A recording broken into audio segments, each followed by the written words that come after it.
Ladies and gentlemen, boys and girls, children of all ages, welcome live inside our Roker studio for the fastest moving 30 minutes in sports, Sports Talk. I'm Jacob Bradley, and I'm joined by Kyle Spizak to my left, and to my right, the lovely Garrett Chan. Boys, welcome back to the studio for week 2. How are we feeling, Kyle? How are you doing? I'm having a pretty good day. How about Garrett? I'm doing splendid.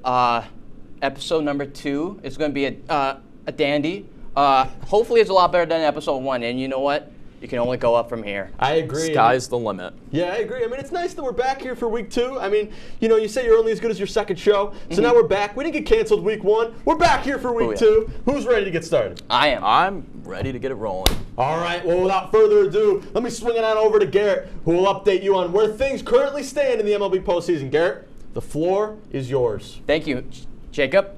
Here's a quick look at the MLB playoff bracket entering tonight. As you can see, we are down to our final 4 teams. On the American League side, the championship series continues with Game 4 tonight between the Boston Red Sox and the Houston Astros. Let's take a look at some of the highlights from Game 3 last night. We pick up action at the bottom of the second inning with the bases loaded. Red Sox already scoring 2 runs. Kyle Schwarber sends a deep drive to right field. For a grand slam, the Red Sox put up a 6th spot as they hit their 3rd grand slam of this championship series, becoming the first team ever to hit 3 grand slams in one playoff series and matching their total during the regular season.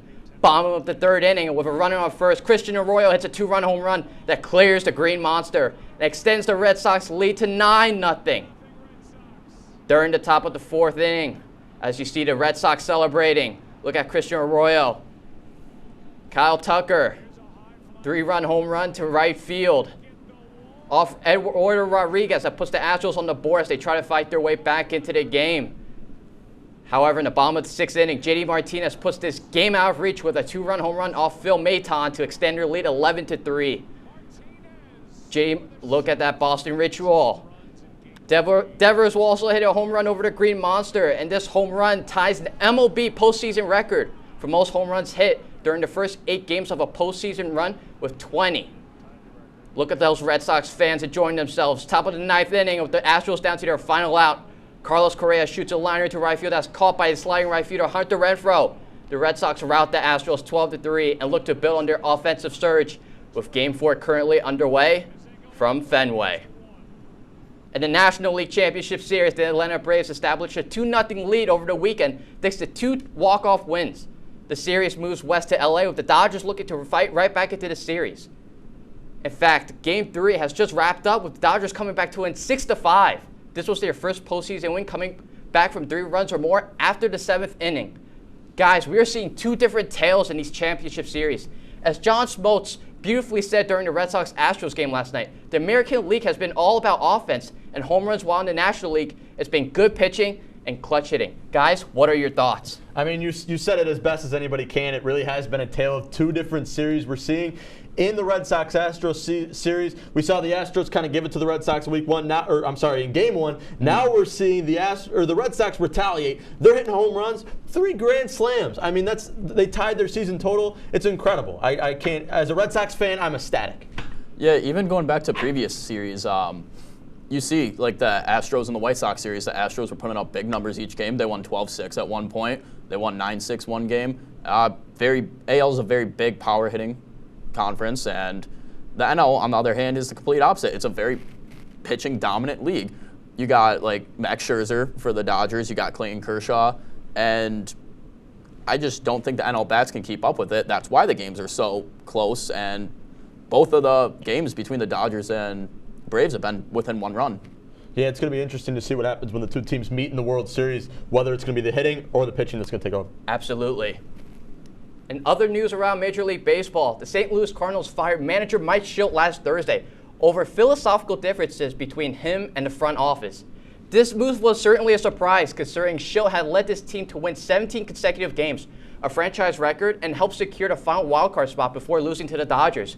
Guys, where do you think Mike Shildt might end up? Because there's a lot of openings in the managerial spot. I was really hoping he would end up in New York, but as we know, Yankees fans, that did not happen. We have Aaron Boone again. But why would you fire this man? You were almost statistically eliminated. Like 3 weeks before the postseason, you're almost statistically eliminated. This man leads you back on a 17-game run to put you in the postseason, and you fire him because you have different ideas? Who cares about ideas? It's a baseball game, and your only job is to be the best team and win, and that's what he did, but they got rid of him anyways. Yeah, I'm glad you answered the question too there, bud. I'm going to say the Padres are where he's going to wind up going. This guy, I mean, the Padres, they need leadership. They just had so much talent to not produce, and I feel like it's not on the manager when the talent doesn't produce. Mike Schultz, the guy who almost had the opposite, didn't really have a ton of talent in St. Louis. Now he's going to a team with talent. This is just speculation. He's not going there quite yet. But if Mike Schultz winds up with San Diego, we could legit be looking at this team as a National League contender. Absolutely. Speaking of managerial news, earlier today, as Kyle said, the New York Yankees and manager Aaron Boone agreed to a 3-year extension with a club option for the 2025 season. The Yankees, of course, lost to the Red Sox in a wild card game a couple of weeks ago. Kyle, you said it before, but what are your thoughts on this move? Because you know what? The Yankees, it sure has pissed off a lot of Yankee fans. I'm still not happy about it. We shouldn't have signed him. We haven't had a good team under him since he's been back. But 3 years, that's not too long. I'll give him the benefit of the doubt with it. It could be the Yankees. It really could just be the players not showing up, not performing. But on the other hand, maybe these players just don't work well within the system that Aaron Boone runs. So I think the Yankees should have maybe signed into a year deal, test it out another year, see if it works, see what the problem is, player, manager, and then make a decision from there. I don't think they should have brought him back, but we'll see how it plays out. I mean, Aaron Boone is the perfect manager for the Yankees because it's such a front office heavy team that you put somebody like Aaron Boone in there, he's just going to be listening to the powers that be. The guy, I mean, he fits well with that Yankee team, but it's just if the Yankee team fits well with Aaron Boone. So it's definitely going to be something to keep an eye on as we move into next season now. Yep. That does it for what's happening in Major League Baseball. We'll move on to covering Week 6 action in the NFL right after this.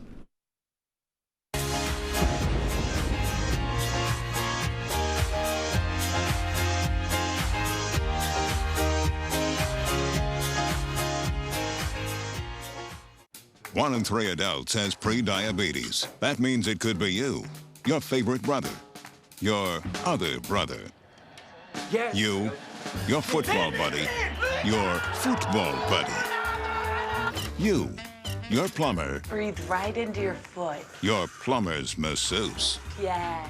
You, your dog walker, your cat jogger. With early diagnosis, prediabetes can be reversed. Take the risk test at doihaveprediabetes.org. Here at WTOP, we pride ourselves on delivering you all the news you need to know from the day's events. Whether it's happened on Capitol Hill or right here in Oswego, We make sure you know all about it. We keep you up to date on all your favorite Oswego and professional sports. And our Storm Team 10 meteorologist will make sure that you know exactly what weather you're up against when you start your day. Every Monday through Thursday night, make sure to tune in to Channel 10.2 because at WTOP, we don't just tell you the news. We are the news. We believe in patriotism. We believe in our country. For 100 years, veterans have been impacting our nation through the American Legion. Learn more at legion.org/webelieve.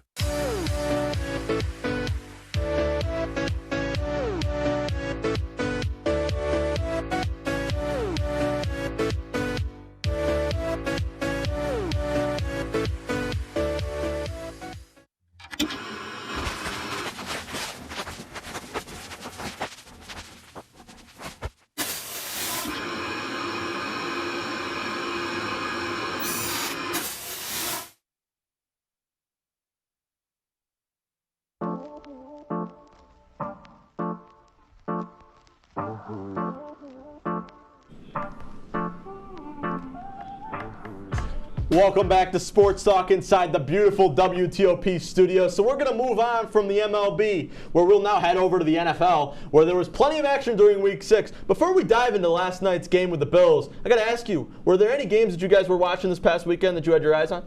Well, there were a lot of blowout games this weekend, but the first thing that comes to my mind is the Giants. You know, there's a lot of people saying the season is over, and rightfully so. They lost to the Rams pretty badly. They have no offense. Their defense is very porous.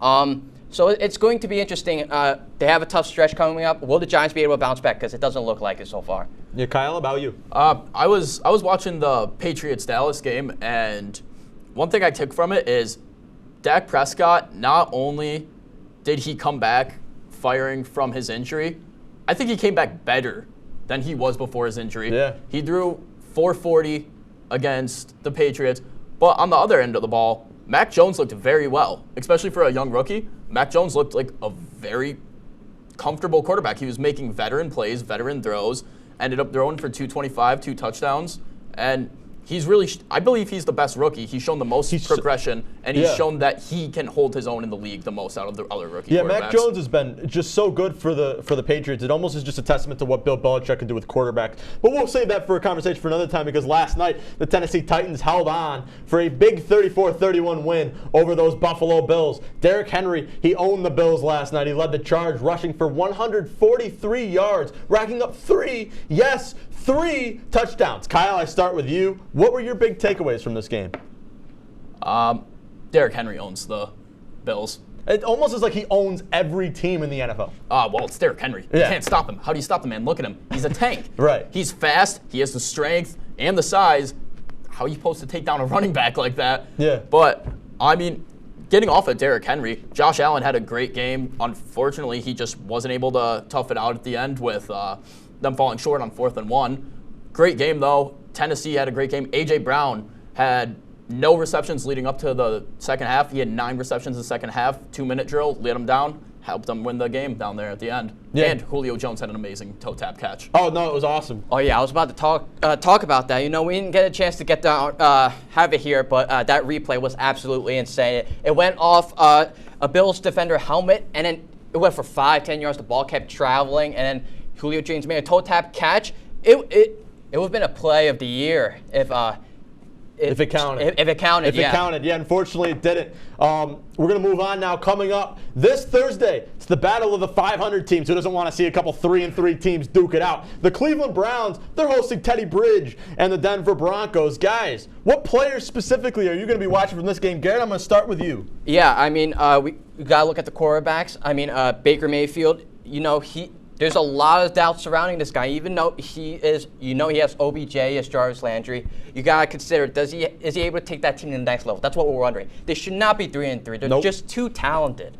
Right. No, I agree with you 100%. This is a big week for the Brownies. They need to come up big, get that win, because this is way too much talent, Kyle. Oh, without a doubt. To be 3-3. Well, yeah, when you have Nick Chubb and Kareem Hunt as your running backs, you have possibly the best dual back system in the league.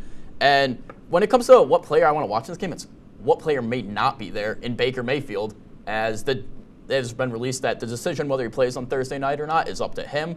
So we'll see if Baker even does play on Thursday night to begin with, and then if he doesn't, that could be a big struggle for the Browns against the Broncos D. Yeah, this is a good Broncos team. It should really genuinely be a good matchup. Two teams that maybe should be above 3-3. But either way, that does it for our Week 6 talk of the NFL. We'll move on to talking about the NBA, some college football, and hey, even some NHL. We'll see you right after this.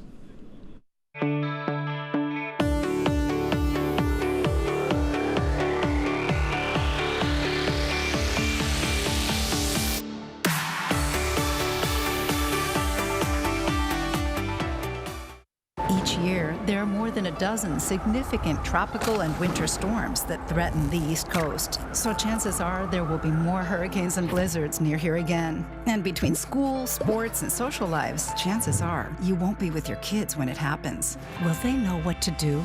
Ready.gov/kids has all the educational tools and information to make the conversation easy. When the time comes, chances are they'll feel prepared, not scared. So talk with your family today.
Welcome back to Sports Talk on WTOP 10, right here inside of the aptly named Al Roker studio. So we're going to move on now to the NBA because the 2021-2022 season, it begins tonight as they celebrate their 75th anniversary as a league. So we're going to kick things off with the new season with the defending champion Milwaukee Bucks. They're hosting the Brooklyn Nets. And the Golden State Warriors, they're heading to Los Angeles to face the new-look Lakers. It's going to be exciting to see not only the return of basketball, but a battle of teams with championship aspirations. I got to ask you guys, are you guys excited for the NBA season? Oh man, who wouldn't be? I mean, it's always a good time of the year, October, bring back of fall, winter sports, the NBA especially. And there's so many good teams to watch. So many teams have improved, different faces in new places. Yep. I mean, who wouldn't be excited for a new NBA season? I got to agree with you. Kyle, your thoughts? I'm really excited to see how the rookies do this year. I'm excited to see Jalen Green, Jalen Suggs. I think they're dominant players that are going to, especially Jalen Suggs on the Rockets. I feel like without Harden there, without CP3 there anymore, I feel like that he is the young star that they need to push them a bit further. Yeah, that rookie class, I mean, it's headed up by the man himself, Cade Cunningham. He's going to be taking over in Detroit. That's a Detroit city that has not experienced winning in a long time. Any sport. In any sport. Cade Cunningham could seriously be the man that takes that city out of this sports poverty that it's been in for so long. Absolutely. Yeah. I mean, they got high aspirations. Detroit has been starved. You talk about the Lions. Yeah. I mean, it's hard to watch. It really is. Tigers, they're rebuilding, but you know what? They're going to be good in the next 2-3 years. It is. But you got the Pistons. The Pistons, they're definitely a team to look out for. But we're going to move on now. The Bucks, they play tonight. Kyle, I got to ask you, what do you think the chances are for the Bucks to repeat this season? They're still my title favorite. Yep. They're my favorite. I think they'll repeat. My problem is a lot of people are talking about the LA Lakers. The LA Lakers, they got star power. They got star player. They got star power, old, washed up star power. Carmelo Anthony, great player in his prime. Now, not so much. Yeah. LeBron James is really the only aged player on that team that I can say is still dominant, but Russell Westbrook is he's gonna be dominant as always. Yeah, he really is, because they're certainly in the title contender. But from one to the other, we're gonna move on now. The Brooklyn Nets, they'll obviously be without Kyrie Irving. So Garrett, I gotta ask you, how does this affect the Nets' capability of making a championship run? Oh, yeah. I mean, Kyrie is absolutely sensational player. He has perhaps one of the great handles we've ever seen in the history of basketball. But you know what? It's the Kevin Durant show. Yeah. And Kevin Durant, we know what he's capable of. He's certainly a scoring threat from mid-range, from a three-point shot. They're still a good team. They got Blake Griffin, James Harden, of course. They got a bunch of scores. But missing Kyrie, look, there's a lot of drama surrounding this team. You just got to move on and play some basketball. Yeah, but I think Kyrie will be a big miss, though, in their roster. As Kyrie averaged 26 and 9 last year for points per game, 6 assists a game, and 4 rebounds a game. And that 26.9 points a game, that's going to drag you down quite a bit. And then you're going to need players to fill that in, which shouldn't be a problem because they have James Harden and Kevin Durant.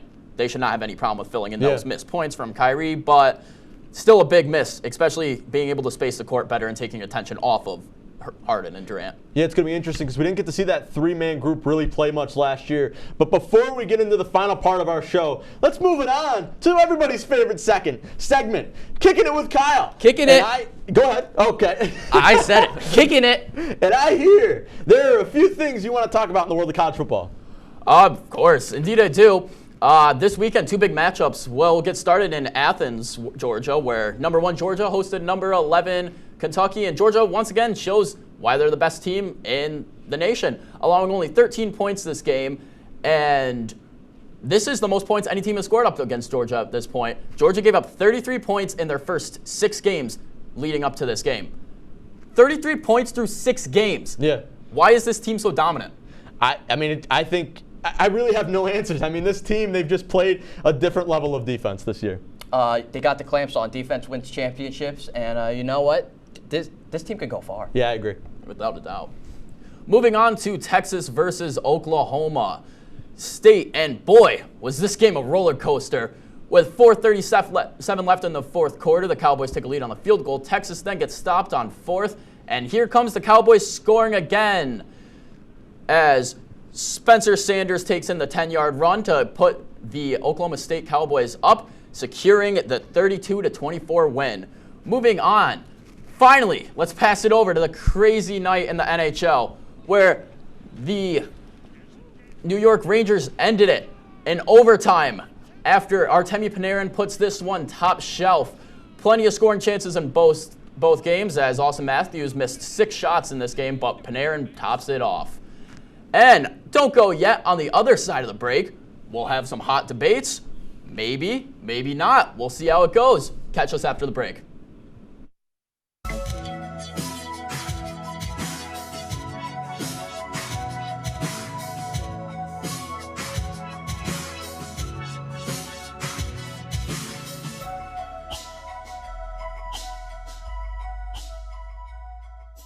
What would happen if I had to pick up the phone, call 911 for one of my family members or one of my neighbors? What would I do if no one was on the other end to respond? What if there was no 911?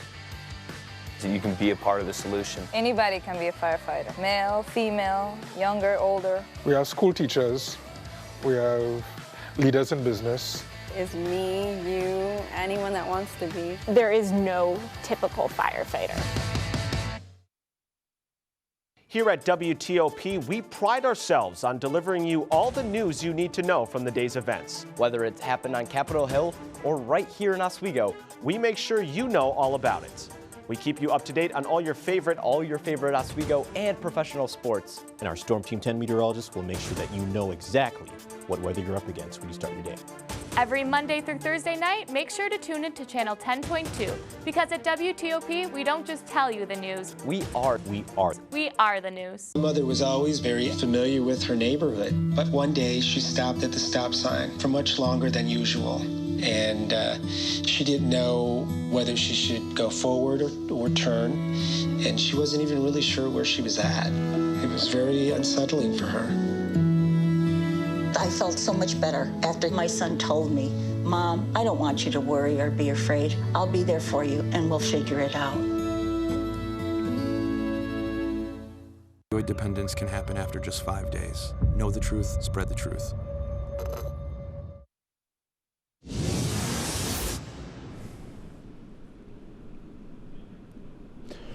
Welcome back, everyone, to Sports Talk, and welcome to the first edition of Pass the Puck. During this segment, we will be discussing some very controversial short topics. After I read each question, each player will write down their answers, or hypothetically write down their answers, and we'll reveal it at the same time. We'll have 2 minutes to argue. The rules: don't curse, don't yell, and don't take the last rule too seriously. So let's start things off, gentlemen, with the first question.